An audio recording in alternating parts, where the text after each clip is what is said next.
নমস্কার বন্ধুরা, welcome back to my channel. আজ আমি আপনাদের সাথে শেয়ার করব গ্রামীণ পদ্ধতিতে কোনো বাটাবাটির ঝামেলা ছাড়াই সিম, আলু আর টমেটো দিয়ে কালবাউস মাছের চচ্চড়ি রেসিপি। আশা করছি আজকের এই রেসিপিটি আপনাদের অনেক ভালো লাগবে। ভিডিওটি ভালো লাগলে লাইক, কমেন্ট এবং শেয়ার করতে ভুলবেন না। আর আমার এই চ্যানেলে নতুন হয়ে থাকলে চ্যানেলটি সাবস্ক্রাইব করে পাশে থাকা বেল আইকনটি বাজিয়ে দিন, যাতে পরবর্তী ভিডিও নোটিফিকেশন সবার আগে আপনার কাছে যায়। আমার এই চ্যানেলটি সাবস্ক্রাইব করে আমার এই ছোট্ট চ্যানেলটির পাশেই থাকার অনুরোধ রইল। তাহলে চলুন বন্ধুরা, দেরি না করে ঝটপট ভিডিওটি শুরু করা যাক। রেসিপিটি রান্না করার জন্য আমি এখানে যা যা সবজি নিয়েছি তা আপনাদের দেখিয়ে দিচ্ছি। দেখতেই পাচ্ছেন বন্ধুরা, আমি এখানে কিছু নিয়েছি বিচিওয়ালা সিম, 3টা আলু, 4টা টমেটো, কিছু কাঁচামরিচ আর 4টা পেঁয়াজ আর একটুখানি মটরশুঁটি আমি আগে থেকে ছিলে একটি বাটিতে করে নিয়েছি।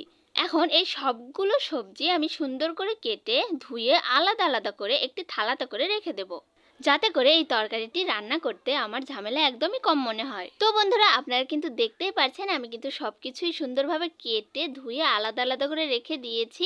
আলুগুলো ছিলে তারপরে আমি একটু মোটা সাইজ করে কুচি কুচি করে নিয়েছি, আর সিমগুলো সুন্দর করে পরিষ্কার করে মাঝখান দিয়ে একটি করে কেটে নিয়েছি। টমেটোগুলো 4 ফালা করে নিয়েছি, পেঁয়াজ কুচি করে নিয়েছি, কাঁচামরিচ চিড়ে মাঝখান থেকে কেটে নিয়েছি। এগুলো জোগাড় করা হয়ে গিয়েছে, মানে অর্ধেক রান্না করা শেষ। এখানে আমি কি মাছ দিয়ে তরকারি রান্না করব সেই মাছও আপনাদের দেখিয়ে দিচ্ছি। মাছের লেজা, পেটি আর ঠোঁটা দিয়ে কিন্তু আমি এই তরকারিটা রান্না করব। আর এই মাছগুলোও কিন্তু আমি ভেজে নেব না, এমনিতেই রান্না করব। এভাবে রান্না করলে ঝামেলাও কম, সময়ও কম এবং টেস্টিও বেশি হয়। রেসিপিটি রান্না করার জন্য সর্বপ্রথম আমি একটি পাতিল নিয়ে এই পাতিলের মধ্যে দিয়ে দিলাম পেঁয়াজ কুচি, কাঁচামরিচ কুচি, এখন দিয়ে দিচ্ছি স্বাদ মতো লবণ, এখন দিয়ে দেবো পরিমাণ মতো হলুদ, তারপরে দিয়ে দেবো 1 চামচের মতো মরিচের গুঁড়া, এখন দিয়ে দিচ্ছি পরিমাণ মতো সাদা তেল, তারপরে দিয়ে দিলাম মটরশুঁটি। এখন এই সব উপকরণগুলো আমি খুবই ভালোভাবে মাখিয়ে নেব। দেখতেই পাচ্ছেন বন্ধুরা কত সুন্দরভাবে মাখিয়ে নিয়েছি। মাখা হয়ে গিয়েছে, আমি এখন এর মধ্যে দিয়ে দিলাম কুচি করে রাখা আলুগুলো। এখন আবারও খুবই ভালোভাবে মশলার সঙ্গে আলুগুলো মাখিয়ে নেব। মশলা আর আলু খুবই ভালোভাবে মাখানো হয়ে যাওয়ার পরে কিন্তু আমি সিম, তারপরে দিয়ে দেবো টমেটো। কারণ আমি যদি আগেই সিম আর টমেটো দিয়ে দিই তাহলে এগুলো মাখানো যাবে না, সিমগুলো সব ফেটে ফেটে যাবে আর টমেটোগুলোও কিন্তু গলে যাবে। আমি প্রথমেই সিম দিয়ে হালকা করে নাড়াচাড়া করছি, এখন দিয়ে দিচ্ছি টমেটো। এখন আবারও খুবই ভালোভাবে আলতো করে নাড়াচাড়া করে দেবো, যাতে টমেটোগুলো গলে না যায়। তরকারিগুলো পুরোপুরিভাবে মাখানো হয়ে যাওয়ার পরে আমি এর মধ্যে দিয়ে দিচ্ছি মাছগুলো। এখন আবারও খুবই ভালোভাবে নাড়াচাড়া করছি তরকারিগুলো মাছ সহ। দেখতেই পাচ্ছেন বন্ধুরা, তরকারি কিন্তু খুবই ভালোভাবে মাখিয়ে নেওয়া হয়ে গিয়েছে। আমি এখন এর মধ্যে দিয়ে দিচ্ছি পরিমাণ মতো জল।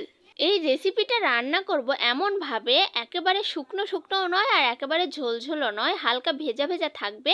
এই তরকারির টেস্ট যে এতটা বেশি হয় বন্ধুরা, টক টক ঝাল ঝাল কি বলবো আপনাদের, আপনারা একবারে যদি না খান তাহলে তো বুঝতেই পারবেন না। তো পাতিলটি আমি চুলার উপরে বসিয়ে চুলার আঁচটি বাড়িয়ে একটি ঢাকনা দিয়ে ঢেকে দেব 4 থেকে 5 মিনিটের মতো বলক ওঠা পর্যন্ত।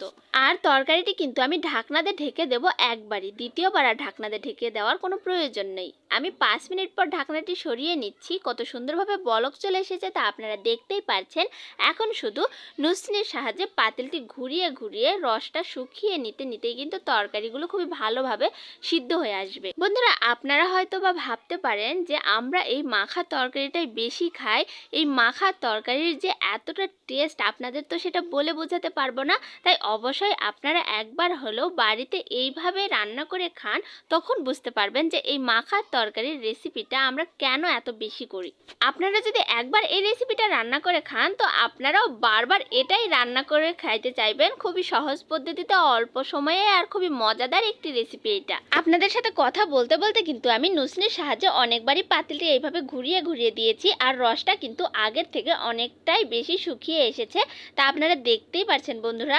আর তরকারিগুলোও কিন্তু খুবই ভালোভাবে সিদ্ধ হয়ে গিয়েছে, সেটা তরকারির চেহারা দেখেই বোঝা যাচ্ছে। এখন তরকারিগুলো চুলার উপরেই কিন্তু রেখে দেব। চুলার আঁচটা একটু কমিয়ে হালকা মিডিয়াম লো আছে 5 মিনিটের মতো এটা আমি আবারও রান্না করে নেব। আর পাতিলটি এভাবে ঘুরিয়ে ঘুরিয়ে দিতে থাকবো, যাতে সব পাশে পাশে এক সমান মতো তাপ লাগে।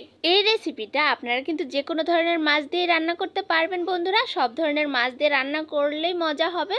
তবে ছোট মাছ আর এই কালবাউস মাছ দিয়ে রান্না করলে সব থেকে বেশি মজা হয়। তো তরকারিটি কিন্তু আমার পুরোপুরিভাবে রান্না করা হয়ে গিয়েছে। আমি এখন চুলা থেকে পাতিলটি নামিয়ে নিচ্ছি।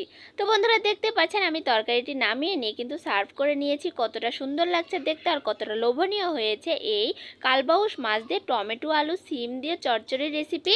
ভিডিওটি আপনাদের কাছে কেমন লাগলো তা অবশ্যই কমেন্টে জানাবেন। ভিডিওটি শুরু থেকে শেষ পর্যন্ত দেখার জন্য আপনাদের অসংখ্য অসংখ্য ধন্যবাদ। দেখা হচ্ছে পরবর্তী ভিডিওতে এইরকমই কোনো নিত্য নতুন রেসিপি নিয়ে। ততক্ষণ পর্যন্ত ভালো থাকুন, সুস্থ থাকুন। টাটা বন্ধুরা।